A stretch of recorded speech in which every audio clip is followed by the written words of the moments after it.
Well, welcome to Slamfire Radio, episode 425. Today is October 7th, 2021. I'm one of your hosts, Kyle. I'm another one of your hosts, Kelly. I'm another one of your hosts, Adriel. Hello, everyone. Hey. How are you? Good. Good. If I have to run, I'll put you on hold, mute. I got it in case my house catches on fire. Smells good. Or the fire department shows up and they're like, what's going on? It's like, it's a smoker. It's smoking. What's your problem? Yeah. Literally smoking. But it smells like applewood. So I'm thinking people probably think it's 25 degrees here too, by the way. Welcome to second summer or third or fourth or fifth. Yeah, we're into the fifth. We're in the fifth wave. Fifth wave of summer. Yeah, summer is over for Alberta. Yeah, it is officially over. I would say it was over like a week ago, 2 weeks ago. Yeah, it's over. Okay, it's over here too, but it's kind of the leaves are starting to turn. But we're back. 25. It's not starting to turn. Yeah, they're starting to turn. Why don't we talk about what we did in guns? Because that would be a good idea. And what we did with guns is brought to you by the Calgary Shooting Center, Canada's premier firearm retailer. And this week we are highlighting the new Steiner Predator scopes. Yeah. Have you tried them at all? I have. I've Steiner scopes, anyways. Yeah. Yeah, they're not bad. Thoughts? Yeah, they're pretty good. Like them. Good. How about Adriel? The Predators are right around $1,000, and they're like I haven't tried it at all. 2.5 to 10s or 6 to 24s. Nice. That's good. And if that's like not enough for you, they also have the M7XI 4 to 28, and that one is just under 8,000. Yeah. See, that's the reason why I haven't tried one out. PRS is an expensive sport. Yeah, it is. Let's start off with Kelly. Okay, so I have not been on in a couple of weeks. So I've done a few things. Well, the last thing that I haven't done, or yeah, you know what I mean. So I did an Ipsec level 2 match, not last weekend, but the weekend before, and we did that at FRPC. It was nice. I was able to sleep in my own bed. It was awesome. I shot the last qualifier that I needed to actually be qualified. So, and we're not going to talk about that. Anyways, I worked the event, so I took the Friday off and I helped with setup, and then I shot on Friday afternoon with the rest of the squad that did the setup. Bunch of amazing people, by the way. And then they came back the next day, and I worked the event. I helped with scoring and patching, and yeah, got to see a bunch of people that I regularly see at this is only my second match, but I regularly see at matches, but other events and things too. So it's nice to see a lot of people and a lot of people who listen to the show too. So I wanted to say congratulations to Jarrett Ross and also Kyle Voigt. They both finished top. One was production, or overall, and one was in production. So it was a really good shoot. Lots of fun again. And I was able to get in some practice with the practice score. And yeah, I really had a really good time. Great crew. And Kelly was co-match director with Henri, and Kelly usually brings food for both the participants and the competitors. So really good food, by the way. And so, yeah. I went to Skeet Night with Kelly on Wednesday night of last week, and it was the last Wednesday for the year. So typically on Wednesday nights, they'll have it until 1st of October. And then they don't have Wednesday nights anymore, which is kind of sad because that's usually our time to get out there and just, relieve some stress and everything. So it was our last one, as I said, and I did not finish on a good note. It was not good. It was horrible. I was not in the right frame of mind to shoot, and it was horrible, but it was still good. We got out, saw some people again that we really like to shoot with, so and talk to, so it was good. You can't just go there and shoot skeet whenever. It has to be a scheduled night. Yeah, so they only are open Wednesday nights and Sundays, and typically I'm not in town on Sundays. I am usually doing either a Ladies' Day event or a Maple Seed event, so I'm not here. So on Wednesday nights is usually our only night that we can shoot. Okay. So they have people who run the actual canteen / shop / everything. You can buy food there. You do have to pay every time you go to. It's $5. You buy cards. So not only do you have your membership, you also have to buy cards that pays for the clays, basically. Yeah, your shot cards. Yeah. Yeah, and then you can also buy ammo there as well, shells there. 28 gauge. No, they don't have any. Anyways, so yeah, only Wednesday nights. You know, we talked about potentially at some point maybe trying to swing that into the rest of the year if Kelly and Kelly volunteer, maybe. I'm not sure if that'll happen. But in order to do that, we would have to run the lights and we'd have to get a bunch of people to go as opposed to just a couple. So gotcha. That's about it. I had 2 Maple Seed events that happened this past weekend. So it was happening in London, Ontario. So at the Crumlin Sportsman Association. Saturday was a Canadian University Shooting Federation, so Ccfr event. And then Sunday was our regular Maple Seed event. I got to meet listeners CJ and Peter, and there's a couple other as well, but I just want to give them a little bit of hey. And then I also wanted to give a shout out to Rick Woods because he helped us every time we go to Crumlin. He's our range liaison and he helped us get in there, and he was fantastic as well. Such a great guy. And also, if you've listened to Slimefire Radio, you would know that he's been on several times as well. I wanted to say congratulations to our riflemen and riflewomen because we had another rifle person. No, we call them riflemen as well. So Rick and his wife Jessica attended the event, and she became a rifleman. It was awesome. I was so excited and happy. So yeah. We also had 4 shooters on the line as well. One of them was our Canadian University Shooting Federation, one of them members, but she's also the national trap champion for Canada this year. I just thought that was awesome too. Cool. It was interesting. She found it really challenging because there is such a difference between shooting trap and shooting, obviously, rifle. Yeah. I said, yeah I know. Just a little bit of a difference Just a little bit. But it was excellent. She did really, really well. Saturday was stinking hot.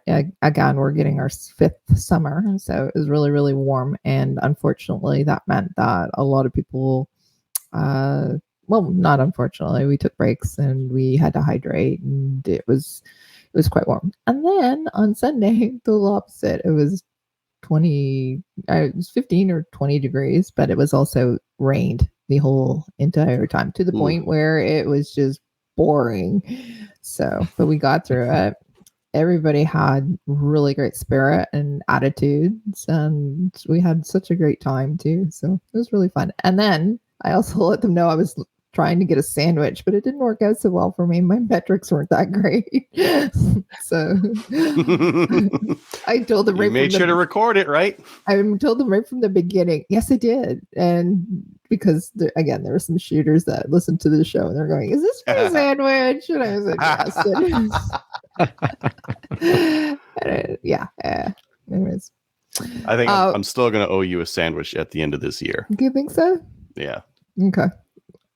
Wednesday night we had, so because we can't do skeet on Wednesday nights anymore, we're going to be going in to do Ipsec. We're going to do Ipsec practice. Sorry. So FRPC is putting on Ipsec practice for anybody who wants to go, but it's on Thursday nights, and I do something on Thursday night. So one night I can't go. So clubs do that. I know, right? And maybe we should talk about changing the show night. Just saying.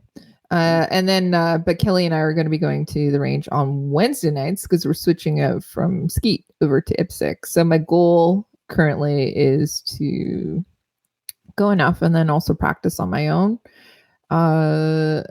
Yeah. And by 2022, I want to be a B-level shooter so that I can B-class shooter so that I can, I want to get speed accuracy down. I want to become a B-class shooter. That's my goal. And I will get there because I always achieve my goals. I don't let anything stand in my way. Anyway. So on Wednesday night, what I wanted to do was I took one of the stages. So going back to the Ipsec match, the level 2, the one way back when, that I was talking about. I did really well, except for the last stage. I completely screwed it. And one of the challenges I have is shooting around a barrier at 25 meters and ensuring that I have made all my hats. One, I can't see the goddamn targets. I still can't see them. But just to have smooth trigger pulls and make sure that I've hit them. So I wanted to work on that on Wednesday night, and that's what I did. Just shooting around barricades. And also on staggering the targets as well. So at 10, 15, 20, and 25 meters, and just going through them and drilling them. So that was one of my goals for Wednesday night, was just to take that specific piece and just work on it. Just keep going through it. And yeah, so I'm going to keep breaking down all kinds of different aspects of it so I can get my goal met. I just need to speed up. I'm accurate. I just need to speed up. And I just wanted to say, hey, Derek. I met Derek, one of our listeners, he at FRPC as well. And he broke the news to me that Cacao 72, he wrote into the show asking about the chocolate place. Cacao 72 is closed. And I haven't been there in forever because we don't go in and have chocolate anymore. So if you've been listening to the show, you know about that. Wednesday nights was officially chocolate night until we started shooting on Wednesday nights. So he said it's no longer there. And I didn't know that. COVID. That sucks. I know, right? And yeah, that's about it. Kyle, what about you? Oh, I was up in Peace River, shot the team match for the MP3G team match this weekend. It was a really awesome weekend. Had great weather. Can't complain about the weather at all. Had some good times with friends. And yeah, there was 10 stages overall. And after day one, my teammate DJ, he's that 16-year-old that I've been training since he was 11. We're teamed up again this year. And we were behind the overall leader by 2 seconds after day one. And okay, cool. Awesome. It's going to be a close race. The guys in the lead, knew it was going to be close even going into it if they were going to be there. They had someone. Who are the people in the lead? It was Sam and Josh. Yep. Yeah. And I mean, we were squatted with them too, so it was really awesome. But they had some issues on the long range stage. We came out Sunday, and off of the first stage, I think Josh had some issues on the blind stage where I was doing the blind portion too, and I screwed up on the blind portion too. But we were about 20 seconds. We gained about 20 seconds on them off the first stage on Sunday. Picked up another 10 seconds on them on the shotgun stage and that. But in the end, they hit the long range stage, which wasn't long range, but the longer range, because it only went out to 125 yards. But they had some issues on the longer range steel. That's considered longish. Longish, We add the ish to make it acceptable. They unfortunately had some issues on that, so that really knocked them back, and so DJ and I were able to pull out an overall win quite handily with 40 seconds up from the second place. And Sam and Josh, unfortunately, we didn't want to win that way. We wanted it to be close, but they ended up with third, so that really hurt them there. Yeah, and like I said, we didn't want it. We wanted it to be close. We wanted it to be a battle, especially because we were squatted together. But it's unfortunate, but we were able to still pull out the overall. There was one interesting one, which actually, I'm going to wait for Kelly because she's going to get a kick out of this. But so there was only the blind stage. It basically was half of it was blind, so one person. Maybe before you get into the description of it, what is a blind stage? So a blind stage, you don't get to walk through it. You don't even get to look at it. So they board off the whole bay, so you don't even get to see what's in there. And when it's time to go, so in this situation, your first partner shot the visible and they could walk it. they ran over, tagged you, and you ran into this room that you didn't get to see in or anything. Your guns are in there. You run in there, analyze everything, and see where all the targets are and what you have to do right on the clock. So I'm mixed on the blind stages, but it's a staple of the team match. It's at every single one. So you know you're getting a blind stage at the team match. Sounds like a cool concept. Sounds like there would be a lot of tough technicalities with it. Like you have to make sure that no one sees it, and so the build crew can't be a shoot crew, and or else there's only one person who gets to see it, and then they're RO, and then sooner or later you end up getting more help with it. So it does delay, especially at the start, it does delay the running of the match because only certain people are allowed to go in there to reset and whatnot. So, and it's a team match, it's fun. So, okay, if one or two people get to see it before because they help put it up or they're in there resetting, like, okay, so be it. But they do their best to limit how many people can see it. And from what I saw, all the competitors, especially overnight, and that did pretty good with, I'm not going to tell my partner what's in there because they have to go in there tomorrow. And so there was a lot of honesty on that one. And actually on that, my partner almost got it did get DQ'd, and then turns out he was just shooting fast, and they actually overturned it. So the first stage of the match, my partner got DQ'd, went on to the shotgun stage, and then they actually overturned it. And Doug was trying to show me video. I'm like, I can't watch this. I haven't been in there. I can't watch it. But yeah, so that was fun. And actually this comes from the blind stage, one of the funniest comments throughout the weekend. So we had a newer shooter, and he was told, okay, yeah, you see those targets with the hands on there. Basically, don't shoot the hands. That's a no shoot. So he goes in, shoots his stage, and we're talking later on that day after we're all done shooting. And basically what he did was he still shot the targets, but made sure he didn't shoot the hands on the target because he thought it was... He had his hands up. I think he did one, but I just shot around the hands. Like it's a hand model or something. Blind stage. I think you guys should run a stage blindfolded, spin your partner around, shove them towards the target, calling out hot, and shoot in cold. Shoot. Oh. I love it. For blind people, we get a whole new market segment for community. Oh my goodness. You know what? We've done something similar, but not the shooting. We've gone in there where I think it was last year or the year before, your partner was seated in a chair. They weren't allowed to say anything, and then you were blindfolded and you were spun around in a circle, and then they ripped the pillowcase off your head and said, go. Oh my. And yeah, that was fun.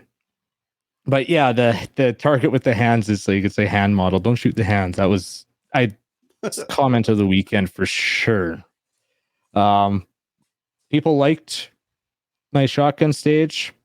I gave into peer pressure because I was setting it up the night before, and I had one side was no shoots, one side was hoser, and people were complaining about how close I was putting the no shoots. But after this weekend, I really need to tighten up those no shoots.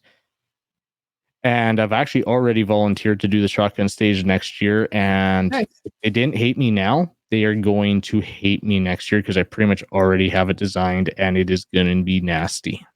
I love the concept of having slow targets and fast targets right next to each other and then alternating, because nothing shows you, nothing tests that ability to speed up or slow down better than those kind of target arrays. Yeah, so I did a little different. Being the team match, like I agree with you, Adriel, for sure. But so basically, I had two sides. The hoser side was 5 clays, 6 poppers, 5 clays, and then the activator for the Death Star. And then the other partner was on the more technical, take your time. It had 8 targets. Each had a no shoot right beside it, and then they actually had to shoot the star on the Death Star. Well, that's a neat so then what you're basically doing is you got to pick who's more accurate and who's faster and put them on the right spot. That's neat too. That's a different. But then the next day you switch. So you end up shooting both sides. Yeah. But but next year they're gonna hate me because I got something really nasty planned. Oh, that's awesome. Did you have tight stuff around the shotgun shell targets? Well, it was a shotgun stage.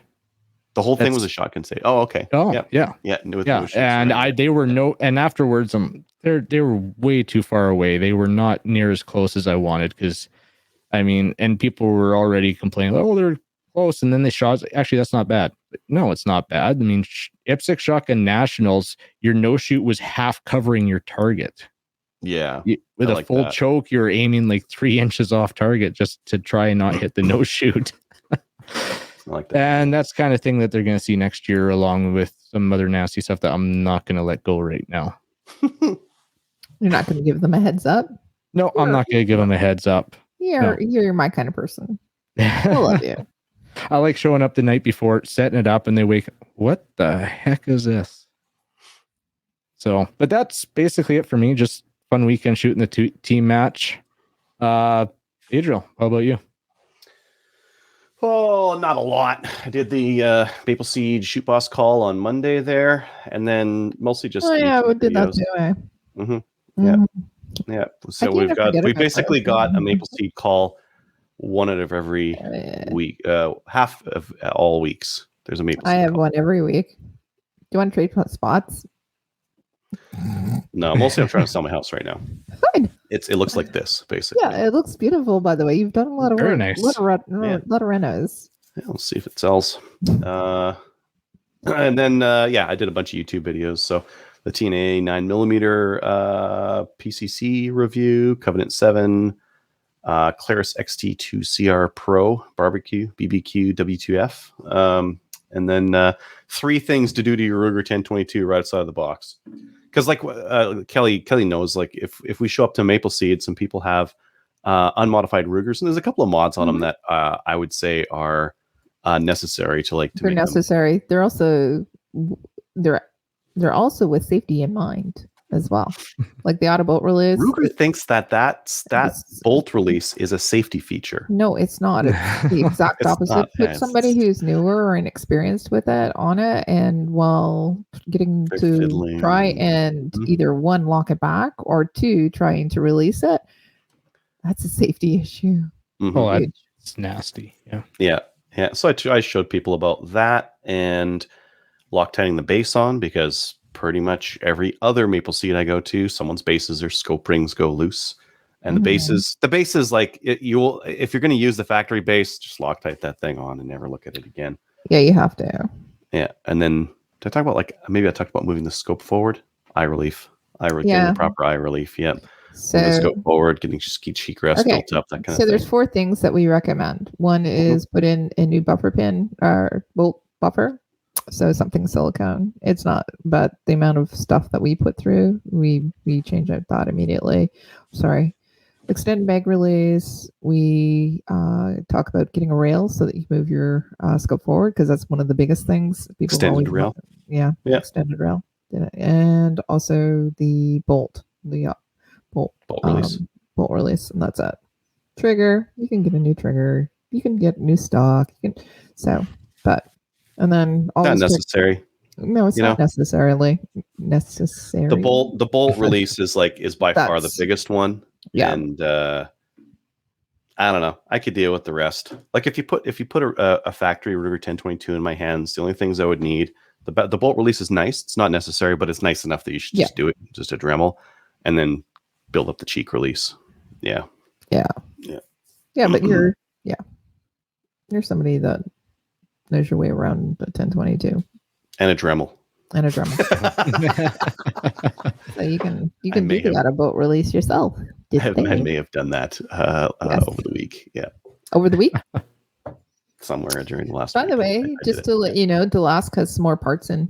So they have the extended rails. I was looking, and they also have the auto bolt releases in too. I can't. Yeah, go and do it. Once I got my new place. Do it. I've been Maybe a waiting while, forever yeah. in 2 days for them to get it in stock. But they got a bunch. Did they get some more of their mag releases that have the extended bolt release tab on it? Yes. Those are really nice because when you get the other mag releases that go down under the trigger, they like block off the bolt release slider thingamabobber. Mm-hmm. Oh, yes, What? I'll have more. I have a couple more videos coming out too. Okay. One on a trigger. One on an extended mag release? No. No. Oh. The factory one is okay. The factory like tab one that you just push forward, it's okay. Yeah. It's not the best, but it's okay. And I don't think it's going to save like a ton of time to just push forward on that. I do like the other ones. Like Brownells has one that's like $7. Mm-hmm. It's like a plastic one, or some of the fancier ones. But yeah. Do you remember Matador Arms when they did the Earth? That was so nice. I don't think I tried that one. Yeah, it's a really good one. That was a push forward one, right? Big paddle, push forward. The Brownells one is like that, but it's smaller and plastic. And no, theirs was machined. So it was a really nice one. And then True North Arms has one that I really like. It's a really thin one that just goes underneath the trigger. It's kind of like the kid one, except it's very thin and also very reasonably priced. I like them. I like those style, but I also don't like them if you're wearing gloves or mitts or anything like that. I try to shoot when I need gloves and mitts. No, I don't shoot with mitts either, even when it's 20 below. Yeah. 30 below. Yeah. If I shoot 3-gun in like -20, I just put a big parka on and I go like over my belt and whatever. I go, oh, it's time to shoot. Whip the parka off. Okay, go. Hit the button. Yeah. Do all my shooting. Dump the rest. Okay, park it back on. Yeah, exactly. Richard is watching. He came to Maple Seed in Stittsville, and he says the bolt release is shite. Basically, the mod is absolutely required, and he is right about that. Plus, it's Dremel friendly mod. Adriel approved. I've not done it with an angle grinder yet. That would be impressive. You gotta like get that little curvature in there. Is that keyword. Mm-hmm. So you can do it with a Dremel or you can do it with a round file. It's really easy to do. Round file, come on. Come on. Dremels are cheap. If you don't have a Dremel, you need a Dremel in your life. If you own guns and don't own a Dremel, I don't think you're a gun owner. I don't have a Dremel. Although you need a Dremel, Kelly. Okay. What's up with the parka? Tim Crosno is watching. Tim's down in, for those who don't know, Tim is from Texas. Remember last year, Tim, when all your pipes froze? That's when you need a parka. Just saying, you're not immune. What's house insulation? Well, it keeps your house from freezing if your power goes out. Oh, heater doesn't work, but the AC works. Didn't that happen when the pipes froze too? All the power went out. Yeah. Sorry, Tim. Yeah. Anyways, I'm going to be doing a bunch more videos, but like all my guns are gone, so it's just the editing and that kind of thing. I don't. Okay. So we'll see a plethora of them over the next little while. Yeah, because I've got all my content all over with my editor, and he's going to be very busy. Yeah, Tim's now telling us, you know what? I'm American. He's talking about his AKs. Whatever. Yeah, for AKs, you need to own a hammer.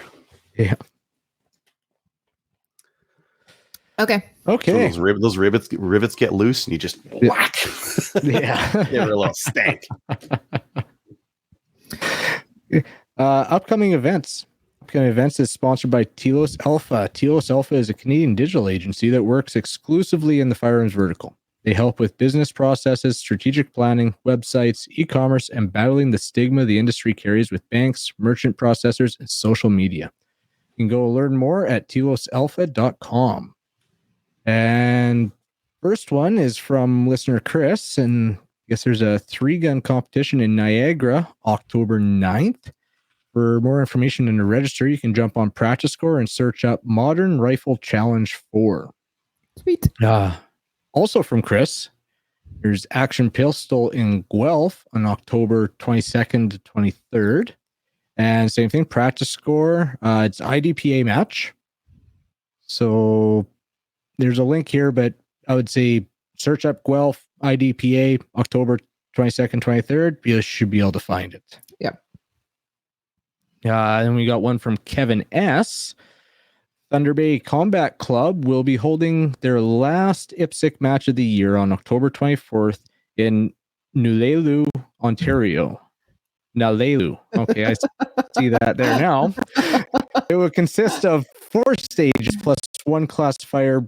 Bring 100 plus rounds just to be safe. Register in advance on practice score.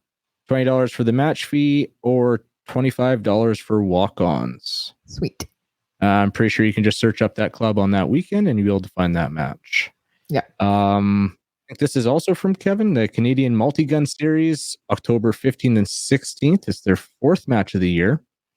And another practice score, Canadian Multi-Gun Series 2021. I can't remember where I saw that one. Where is that Yeah. one? So it was sent to us by email, and it was sent by Craig S. And he's the match director for this. So it is happening in Galt, I believe. No, Guelph as well. So I'm thinking it's the 4th match of. He's already had 3. Obviously, this is the last one. If you go into our email section, I wasn't able to. I was going to try and copy and paste it into there, but it didn't actually let me do that. So one of the things I wanted to do was, so it's Canadian Multi-Gun Series. It's hosted at the Guelph Rod and Gun Club. The series takes place on range 1, 2, and 3. So Friday the 15th in the afternoon and all day Saturday, October 16th. It's going to be 5 stages of 3-gun.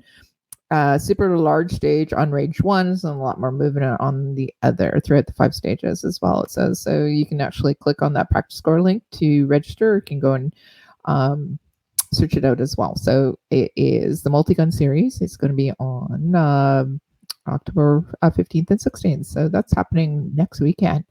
So go out there.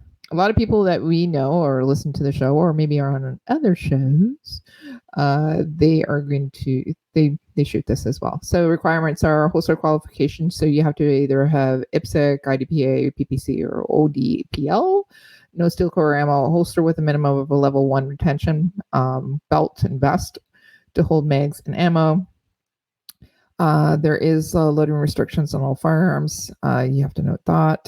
Pistol, rifle, PPC, and rimfire magazines cannot load more than 10 rounds. So they have that. Shotgun preload, pump max 11 rounds, semi-autos max 9 rounds, all rifles and shotguns, including PPC and pistol conversions, must have chamber flags. Your pistol holster needs to have at least level 1 retention. I think that's redundant. We already said that. COVID declaration and temperature requirement. So if you go and do that, he has pictures here. I'm going to try and set that up, and maybe we can add it to our website tonight as well, because he's doing a lot of work with Multi-Guns series here in Ontario. So go and check them out. So if you're in the Guelph area, go and check it out. Go and try it out. 3-gun or multi-gun. Sounds awesome. Yeah. Good to hear about some 3-gun happening out in Ontario. You don't hear about that a whole lot. Yeah. What I'd like to do is I asked him to potentially come on and let us know about it, because he's been running it for a couple of years, and I think it's the 3rd or 4th year, and he's even trying to bump it up next year as well. So maybe after this, so the 4th one, the last match is on next weekend. So after that, I think that we should have him on, do a wrap up, and see what he's going to be doing next year. I'd like to go and take one of those. I'd like to go to just another something else to shoot. Why not? Yeah, of course. Why not? Why not? Sounds fun. Yeah. We've got some upcoming Maple Seeds with tickets available. Looking like there's BC events, Victoria Fish and Game, Sayward, Kamloops, and then there's Lloydminster and Drumheller in Alberta as well. Lloydminster, yeah, just Drumheller. Okay, it's not happening. Okay. You can sign up on mapleseedrifleman.com. And the Hampton, New Brunswick one had to get canceled because New Brunswick has a quarter of the active cases of Alberta, so it's an emergency and everything has to shut down. Sorry, I didn't mean to laugh, but that's absolutely 100% true. Oh dear. We still have lots, but outdoors fine. Yeah. It just got reduced, but oh, look at that. Oh, they say they want to fundraise for a Dremel for Kelly for Christmas. Yeah. I, Yeah. I think that's a great idea. Do you imagine all the stuff I'd be dremeling? Might be scary, but you need one. All the things around the house. You'll use Yeah. it for like Zzz. doing your nails. You need to buff them Right. at high speed. Yes. Yeah. Well, that is technically correct. If you go in to get your nails done at any of the shops, they use a Dremel. Really? I wouldn't know Yes, that. they I'm do. just guessing. Oh, No, I they thought use this it. was a completely ridiculous use of the technology, and you're telling me it's not? No, it's not. So Especially why if don't you you have have. one yet then? Do you see my nails? I No. shoot for a living. They're horrible. Just grind them down. Yeah. That's true. No. Oh God, I showed my nails on. Oh, Yeah, you did. they're dirty. Yeah. Anyways, okay. Ladies' Days, stay tuned. Is there going to be any more Ladies' Days this year? You know? No, we're going to. Yeah. So yeah, maybe next week. I know there's a couple that are coming out. I think there's one in Lloydminster on the 22nd. But yeah, all of those for next week. Everybody's talking about. I'm sorry. I'm totally distracted. Hi, Jarrett. Jarrett was at the match. He did really well, by the way. Have an Ipsec Mac at Frontenac. Everybody wants to raise money for me to get a Dremel. What is this about? And yes, Roger, the dogs do also Dremel learn nails as well. Ooh, that's a great idea. My dogs need to. There you go. See? We're finding uses all around for you. Yes. Okay. Okay, on to the news. And one bit of news here, Corwin Arms is closed. Yeah. What's up with that? Oh, for a while he's been saying that He's going considering to. it, and yeah. Do you think it's COVID related? I don't know. Like I've bought stuff from Corwin Arms, but like so I assume I've never they done did that. some purchases online. They had like a lot of Milsurp stuff, a lot of specialty Milsurp stuff, and every once in a while they'd get something in that was like crazy cheap. Like one time they had Beretta mags that were like from Italy, and they were crazy cheap and that kind of thing. So I liked the stuff that they brought into country. Yeah, that's unfortunate though. A lot of people. So I just clicked on the link, and there's a lot of people saying that it's really unfortunate that it was an awesome company, and it's sad to see them go. So yeah. Any other Mike's saying Milsurp basically dried up. Yeah, there's still some Milsurp out. Head on down to New Gun Stuff, and I don't think I updated it, but I have one Milsurp thing. Okay. Yeah, well, we'll go on to the Ccfr Legal Fund donations because those have been coming in again. So we'll thank Dunville Hunters and Anglers Official. They donated $500 from their Ladies' Day. Pinecrest Revolver and Gun Club donated $5,000. My range is coming up. Frontenac Rifle and Pistol Club donated $5,000. Scorpion Outdoor Products donated $900. Calgary Shooting Center donated $5,000, and St. Paul Fish and Game donated $1,000. So thank you all these clubs for donating. That's awesome for sure. So they're still. Well, I was going to say they're still doing the. So by the way, where is that? Didn't you win one? Yeah, I was actually thinking of messaging Tracy now that everything. She might be calming down and. Yeah, she's been silly busy. That's why I've been very, very patient, and I haven't been trying to bug her. You know what? Fantastic. I love you. Okay, so here's the deal. We're doing another neon sign, but you can go to the website. You can click on the link, and you can win it. It might take a while to get it, but you can still win it. Go and do it. It's $10, and Kyle at some point will be able to show you his.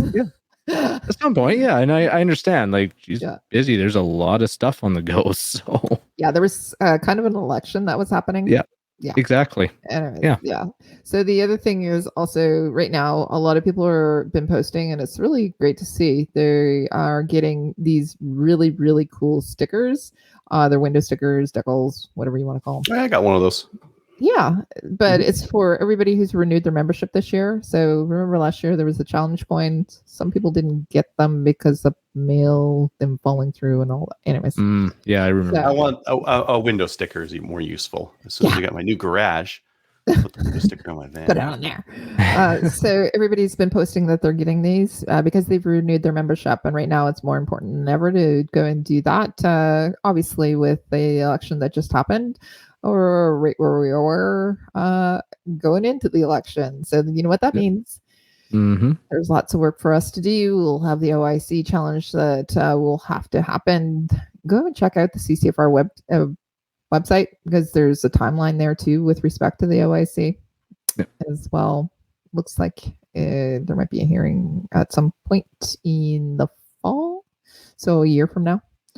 But we need to support them. And so what I'm going to be doing is with my next pay, I'm going to be sending them $100. So I'm going to challenge you guys or anybody else that's listening or anybody to send $100 to the legal challenge. So if you can, if you cannot, then just share that stuff and, you know, talk to your club about donating, etc. Because I'm sure that everybody wants to keep their guns. That's it. That's all I have to say. Hey, I'll take that challenge. And if you do want to, and you can donate, you can donate by sending an EMT to finance@firearmsrights.ca. Correct. Or you can go specifically to donate and then it'll go there too. So on their website. So yeah. All right. Maybe we should have another fundraiser. Not for a Dremel, but for them. Or maybe we'll have a Dremel as a prize. There we go. Yeah. Raffle off a Dremel. Full with the Cordless snake tool. One of the cordless you gotta get the Dremels. snake tool on the end of it. Mm-hmm. Yeah. Cordless is Good idea. good though, because cordless you can get into all sorts of nooks and crannies, and it's like way more compact of a kit. Oh, is it? Cord everywhere. Yeah. That's why I got the snake cord so I can get in You there. got a permanent setup though. Permanent setup. You go corded with the snake setup, and then the Dremel hangs over there, and who cares, right? Exactly. Yeah. So there's a couple of people that have been talking. I love that they're talking to each other. Richard and Jarrett. By the way, Richard, in your area, check out Kremlin because they're setting up events. And I'm going to click off you so this. But these guys are talking back and forth. Okay, get a group, do a room, guys. And then autograph by. Now we're really talking about Dremels, and Adriel needs to sign it. That would be awesome.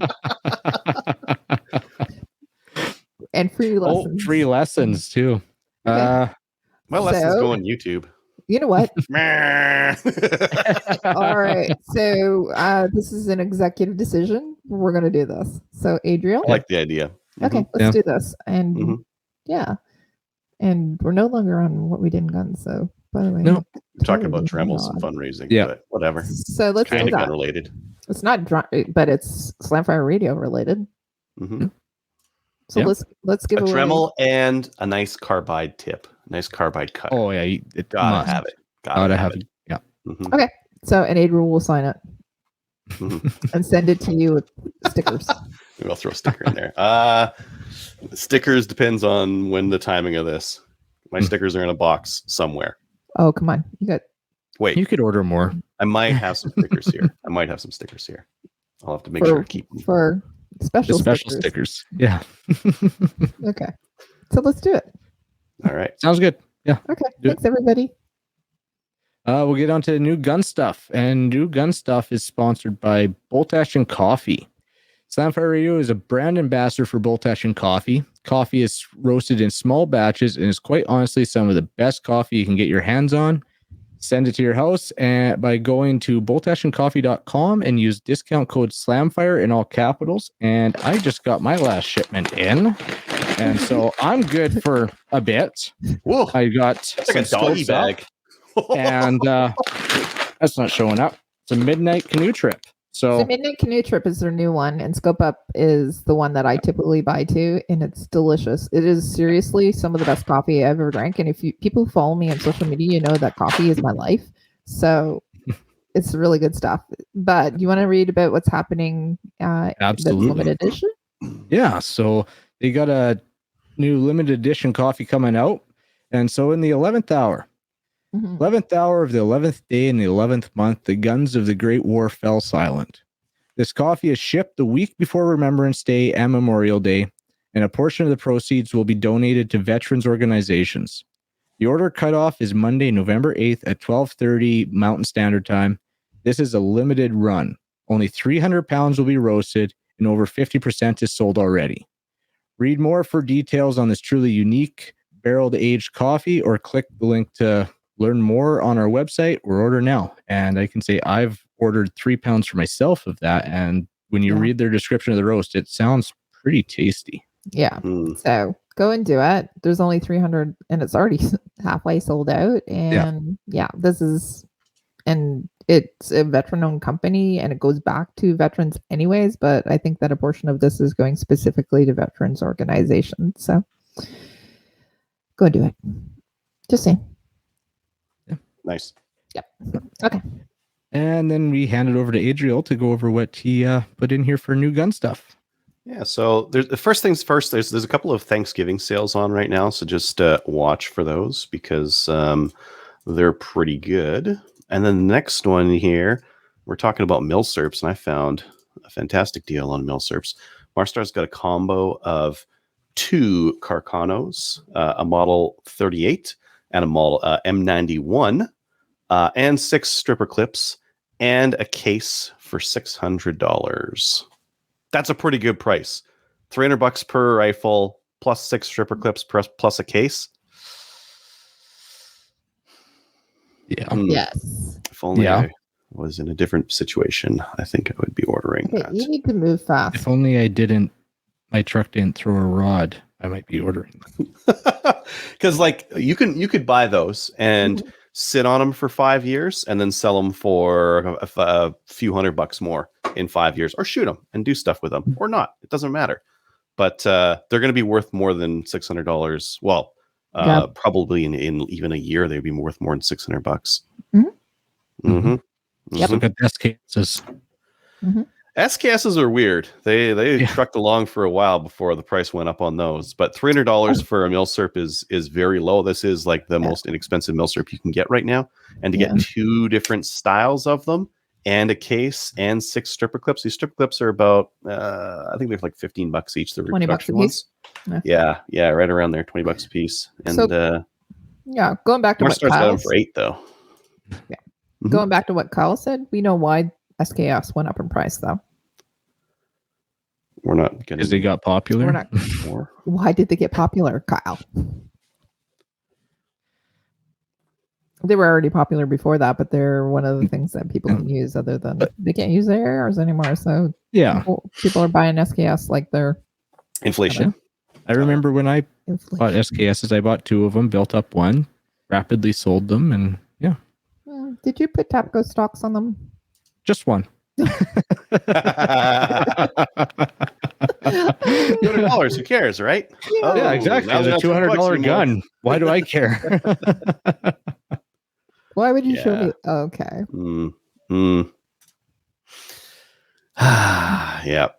Mike, go and do it. No, not that. And then, so these can be difficult to find. Marstar's got some Gevarm magazines in stock. They have 15 rounders and 8 rounders. I've talked to people who say that they can't find these, so it's very nice that we can. So yeah, they're both still in stock. They're right around 50 bones, which seems high until you realize that these mags are quite expensive. They're hard to find. Yeah. Mm-hmm. Mm-hmm. Yes, the Carcano was the JFK rifle. Mm. So, did you see mine? I posted a meme recently about the dead Kennedys. It was not. Yeah, I saw it. I said, I can't believe the comments. They're killing me. Carcano. Not believe them. Anyways. Yeah. People need to have a sense of humor. Just saying. Okay. Let's move on to the main topic. There's the finger guns. All right. Hi, everybody. And we're back. I'm back again. And we actually have our guest in house tonight. We tried last night, but as I said, I don't calendar so good. So apologies, but he's here tonight. So joining us this evening is very, very long time friend of the show. He was hanging out with McClatchy and I when he would come to Canada, going all the way back to Canadian Reload Radio. His relationship with Matthew and I predates Slamfire Radio, as a matter of fact. So I'm not saying he's old, but that's a long time ago. And Steve Lee is a lifelong, well, I don't know if he's a lifelong gunny, but it's gotten so complicated. I would say, and I have said, that Steve Lee is, or certainly was at one time, Australia's most popular, prominent gun advocate, known in Australian shooting communities and in communities around the world. He's gone to many different countries to hunt, and he is known for his firearms advocacy in Canada and in the United States. He's also a recording artist. He's recorded how many albums, Steve? There's definitely two that I'm familiar with. Yeah, 2 gun albums, and then I did 3 or 4 albums with my family band before I got into the gun albums. Yeah. Right. So the gun music, as I refer to it, some of the best. Big fan. And as Heffy here found out recently, we use your music on our intro for Slamfire Radio, and always have, and it has never changed. The hosts have come and gone, but Steve Lee's music has remained the one constant through. Even our logo's changed, but not our intro music. It continues to be I Like Guns, or yes, it's still I Like Guns, right? Yeah, I hope you're not asking me. Time to get a gun. No, Yeah. I'm looking at Adriel. That's what it is. Yeah. Time to get a gun. Time to get a gun. It's time to get a gun. Yeah. So, yeah. And one of my favorite Steve Lee memories is walking into the airport with Steve and Matthew, and the 3 of us singing that song as we're going into an airport. It was kind of a surreal moment. So, Steve Lee, welcome back to Slamfire Radio. Thanks, mate. Good to see us. So, Steve, I wanted you to come on tonight to get caught up. First and foremost, the most important topic tonight is your ongoing legal battle over your firearms license. And we'll get into that. But first, I also want to touch upon the COVID situation in Australia, because over here in Canada, we're hearing all kinds of things, some of which are probably blown out of proportion, some of which, unfortunately, aren't blown out of proportion. Yeah. And that is the level of restriction and control and how those restrictions are enforced in Australia. So maybe you could start there. And I know you're kind of living out in the country. You're not downtown, yeah. So you're not subjected to them every day. But is it as bad as everybody says it is? Well, if you ask an Australian, they'd say it's not too bad at all. But then if you compare it, and because we don't get outside the country to see what we're comparing it to, it's like much of the other sort of restrictions in Australia, they're pretty bad. Like the same as the firearms stuff, you don't realise how bad it is until you go and see another country, unless, of course, you go to China or something ridiculous that's always had them. But in relation to the COVID, all the stuff you guys have been seeing on the news is, I would say, completely true, but it's taken over a matter of months. So with the police brutality and the police enforcement and everything, that's all for real, for sure. So that's all something that's just been going on and on. But out here in the country, the police are still country police, so they a lot of them won't enforce it like you see on the news and stuff. But it is bad. And I was just talking to you guys a minute ago about the checking in thing, where you got the app where you got to check in. Well, that's just a common thing that everybody does in Australia. You talk to anyone, they go, yeah, every time you go anywhere in Australia now, you just check in and let the government know exactly where you are every time you go outside your house. So everyone carrying a smartphone has Adriel's mind is blown. So everyone carrying a smartphone has a government app on it, and when they go into a store, they literally check in, and then that tells the government you were at that store at that date at that time.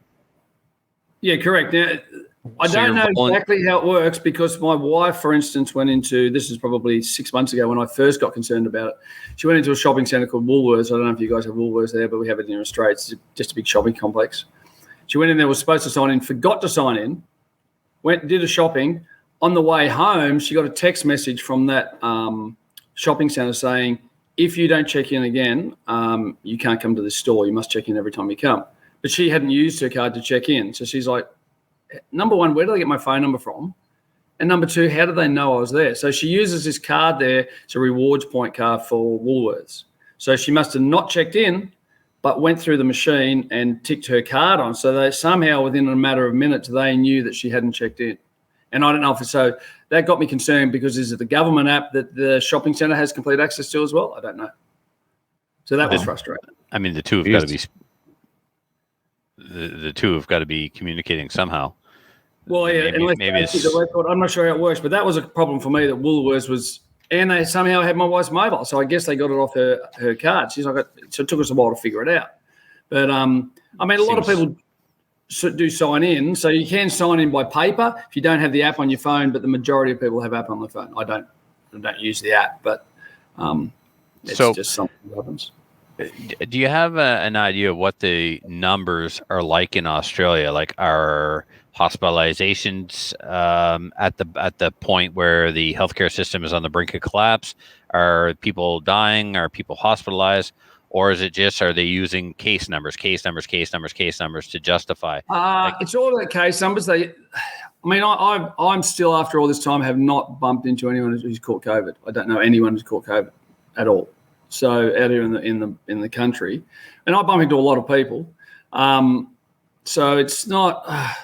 It's probably the same as where you guys are. There's this big thing about how many people are catching it and everything. No, in Alberta here, like the healthcare system isn't collapsed, but we're basically on emergency capacity right now. Like we add beds wherever they can go. All non-essential surgeries have been canceled, and we're just trying to like make it through right now. So that's how it is in Alberta. Yeah. Yeah, that's the same here. That all the non-essential surgeries and everything like that is happening. So, and most in the cities, I guess there must be a lot of people who are stuck in the hospitals because it's like my sister-in-law now just found out that she had breast cancer, but they couldn't give her a test over the last 2 years. So, and then she says, I couldn't get the test, and then I go and get a test, and I didn't die of COVID, but I'm going to die of this. Like how does that work? Yeah. So, but we hear all these stories all the time. They're constantly hearing horror stories. Like my daughter lost her job the other day because she couldn't, if she's in childcare, so she lost her job because she won't get the vaccine. So she wouldn't quit because it's unlawful for them to ask her for them to sack her, but she can resign. She said, well, I'm not resigning. And so her friend who was also working with her got the vaccine, and you've heard all these stories, and then that following day she had a miscarriage, the girl who got the vaccine, but it wasn't to do with the vaccine, of course. It was to do with whatever else.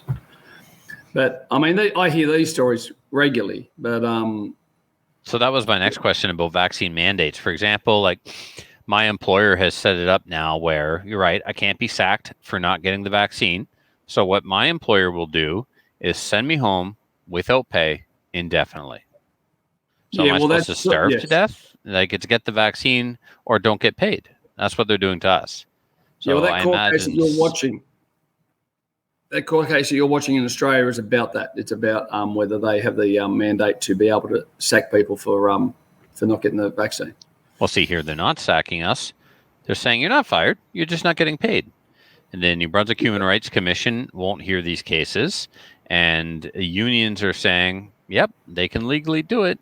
So they've had the ability to enact this kind of enforcement on the citizens for quite some time, and they're only doing it now. They didn't create these laws overnight. So if the law firm representing the union looks into it and says, oh yeah, they can legally send you home without pay if you don't put something in your body you don't want, well, that system has been in place for some time then. So you guys do have lockdowns there where they lock a city or something down regularly? Yes. So we've gone from provincial-wide lockdowns to just lockdowning health zones that happen to have more cases than other places. The terminology is changing all the time. Right now it's called a circuit breaker. But right now, Thanksgiving weekend in New Brunswick, I cannot have my family into my home for Thanksgiving dinner. But restaurants are open. And we can all go congregate in a restaurant with a bunch of other families we don't know. That's the kind of logic we're working under. Well, at the moment in New South Wales, we're up to 70% double vax as of today. So as of today, I go into lockdown because I'm not double vaxxed and I'm not single vaxxed. But anyway, But when it gets to 80%, they're going to open it up to everyone who's double vaxxed, and then I'm not allowed to go out until the 1st of December. And then on the 1st of December, the whole of Australia will go back to normal as if nothing's happened. Wow. So anyone who has not disclosed their vaccination status remains in lockdown, and all the other people who have disclosed their vaccination status are free to move. Correct. And you got to walk around with the app. So on your app, the app that you go in and out of places with, that has it on there whether you've been double vaxxed or not. So it's your vaccine passport. So you got the app to track your movement and to prove that you've received 2 doses. Correct. Yeah, but they're not calling it the passport because it's funny. We had this conservative government in power here bringing all these laws in. So I suppose conservative. Yeah, she had a case coming up. It's called ICAC. It's an independent corruption committee that were going after her 18 months ago. So they let it go until this week, and then 2 weeks ago. So now they're saying they are going to charge her or bring charges against her. So then then she resigns from her position, but she's done all the COVID lockdowns. She's done all the bad stuff. She's made everyone do all this stuff. But now it's our Liberal Party, but it's the Liberals in Australia are called Conservative. Don't even get me started on the name. So they're called the Liberals, but they're Conservative.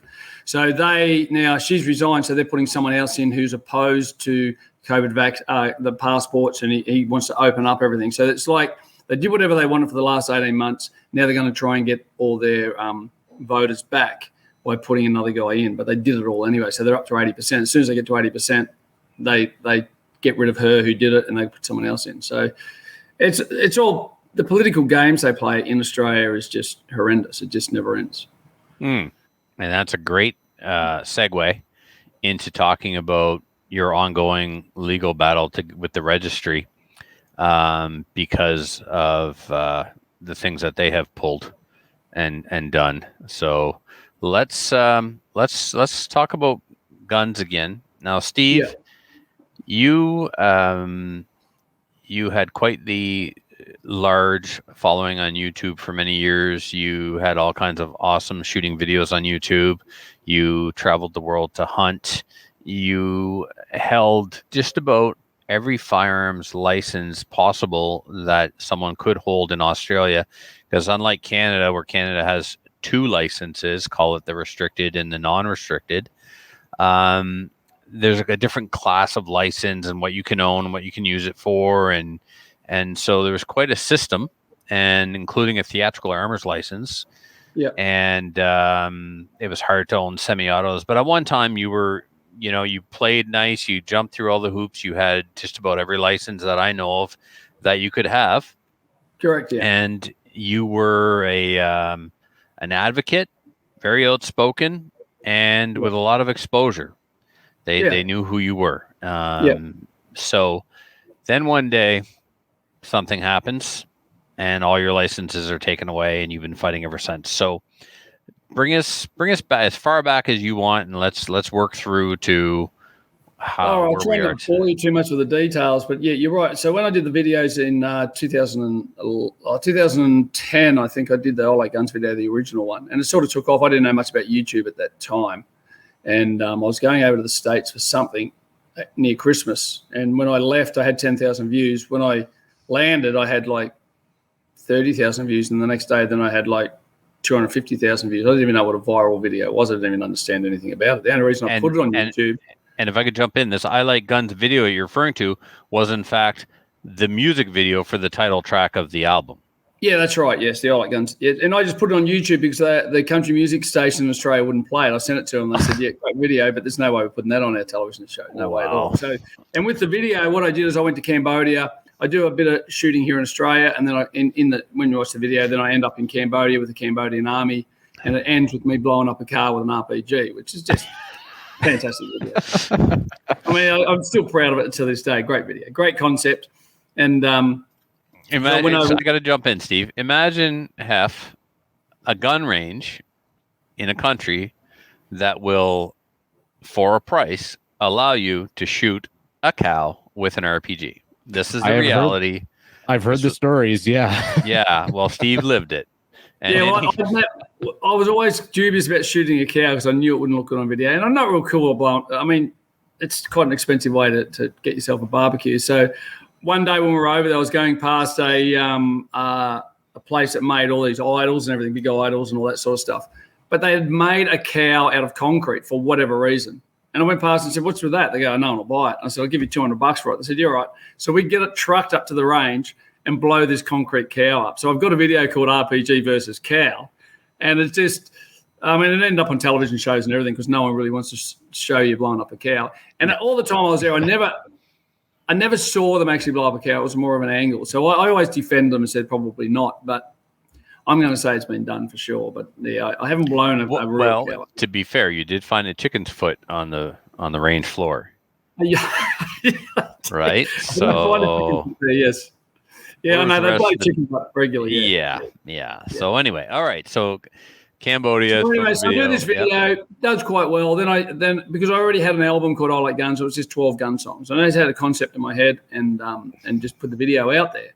So for about 3 or 4 years, it went quite well. The YouTube videos picked up. But as the guy that I am, I just kept pushing the boundaries. Every time I do a video, I do something a little bit more risque, I would say. And thinking that the firearms registry didn't particularly care because they get a good few laughs out of it. Yeah, I wouldn't really break laws, but I'd stretch them to their fullest limit constantly, right? And so it was a little self-inflicted that they came after me. I can't just say that they were just mean coming after me. And a lot of people think that the firearms registry wants out to get everybody. They are, but they think they're doing it for good purposes. They think they're helping the community. So this delusion that gun owners have that all the registries are after them just because they're mean people. No, they're just dumb, mate. They just have no concept that you can have guns and still be not dangerous. That in their minds, these zealots just stand there and go, this is our calling to life, to rid the community of guns. And it's no other reason than they think they're doing what is the right thing. Not poverty, not gangs. They're just guns so from law abiding. It took me a while to understand that I wasn't fighting against someone who was just, they are mean. So I can't say that they're not mean. They're mean and they lie and they do whatever they can to get what they want. But I do think they're zealots in the fact that they think they're doing what is best for the community. But they're by just any means naive. necessary, practically. They're just dumb, mate. And the one thing that I have found since I've been in this, which I'll get back to the court case in a sec, but one thing because I can see you guys are going through the same issues we were 20 years ago with all the stuff that's happening to you. I can see where this is headed. And it's the devil is in the details on the laws they bring in. You got to understand how amazing the details. They'll bring it in, they won't touch it for 10 years, and then they'll start enforcing it when you don't see it coming. Case in point, Steve, they actually made 12-gauge shotguns illegal, and when we called them on it, they went, no, that's not what we meant. Well, what do you mean? They will. It's the way you wrote it. Yeah, so like you said, 10 years from now, they'll come back. One day, and then if they want to go after a guy that brings a video and puts it on YouTube, they 100% will use that law against him. Mm-hmm. Like, there's so many angles in this.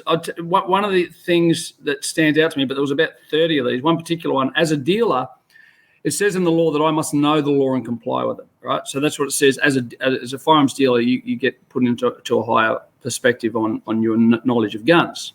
So when you send something to the registry, they don't got to know what it is. If you say it's a semi-auto and it's not, and you're a dealer, then you're in trouble because they'll just write it down as a semi-auto. So what happened was when I got my one of the things they brought up in court was that my theatrical armorers safety safes and the room and everything I had wasn't up to scratch. And so when I presented it to them, I said, well, hang on. The problem is you guys passed this 18 months ago, and it's you guys who passed it. And the magistrate, not the opposition, said, but Mr. Lee, the law states that you must know the law and comply with it. So why didn't you tell the inspecting sergeant that it wasn't up to scratch? It's not up to him to know. So let me see if I understand this correctly. You were subjected to an inspection. Yep. The inspector said that everything was compliant and up to code and legal.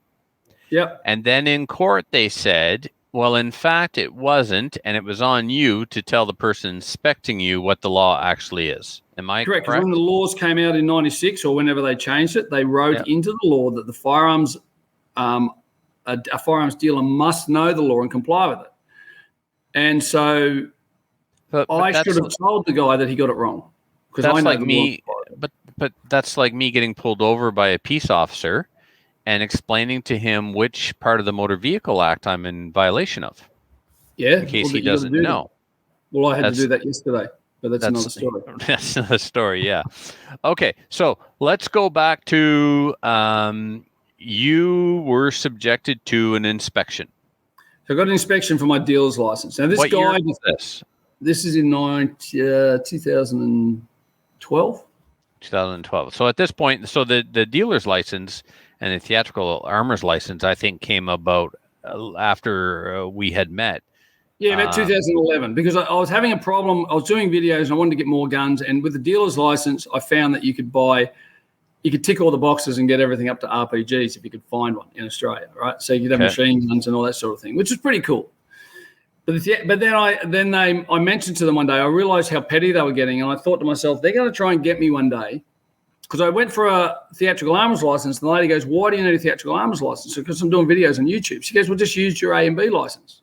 Your other licenses, don't worry about it. And I said, yeah, but one day you'll come after me and say your legal purpose is for hunting and target shooting, and this isn't hunting and target shooting. They go, oh, no, we wouldn't do that. Yes, we would. So I got the license with that argument, and then when it came to the crunch, they went back before I got the theatrical armors license and brought all those videos up and said I wasn't doing them under that. They did exactly what I said they were going to do.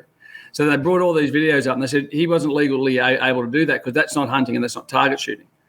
And so for a long time, even in Australia, you couldn't even sight your gun in, technically, under the law, on your own land. Because if you just sit there shooting, you got to do it on an authorised range. You can't shoot. You can only hunt on your property. You can't sit there and just shoot tin cans. It's completely illegal in Australia. So what they did with me was because I was doing videos on a range, they said, that's you put up a unauthorized range. So it's not a range, it's a test firing facility because under my dealer's license, I'm allowed to test any of the guns under that license. So even if I'm not registered to me, I can test fire them. They said, yeah, but that's not testing. And I go, well, what is? They go, well, the law doesn't state what it is, but it's not that. This is why we can never win. And it just sent me insane. So a lot of these things the problem is a lot of these things they won't charge you for in Australia. There's a thing called NCAT, which it's a tribunal. So what happens in a tribunal is the registry will just come up. So the Commissioner of Police has the authority in Australia to stop anyone's license for any reason he deems fit. So if it's in the public interest in his view, he can just take your license. Now, the funny thing I found with the COVID issue is that the reason the Commissioner of Police, who now basically has control of New South Wales, so the Commissioner of Police, basically all the premiers and all the politicians answer to the Commissioner of Police. He has the most power here in New South Wales because it's still under a state of emergency. So in South Australia, basically they've written it into the law that the Commissioner of Police under a state of emergency has control over the whole state and that he's got that control. So this happens with the firearms laws as well. So basically, if the Commissioner of Police doesn't want you to have a firearms license, you can fight it, but then you have to go to this thing called NCAT. But in NCAT, the problem being is that the only thing you can do in NCAT is they can just prove, but it doesn't have to be law. So they can just bring things against you, and if they can just convince the judge, they don't have to have it like in court where it's got to be proven that you actually did it. They can just suggest that you did it, and if they can convince the judge that you did it, even if they don't have enough facts, that's enough for him.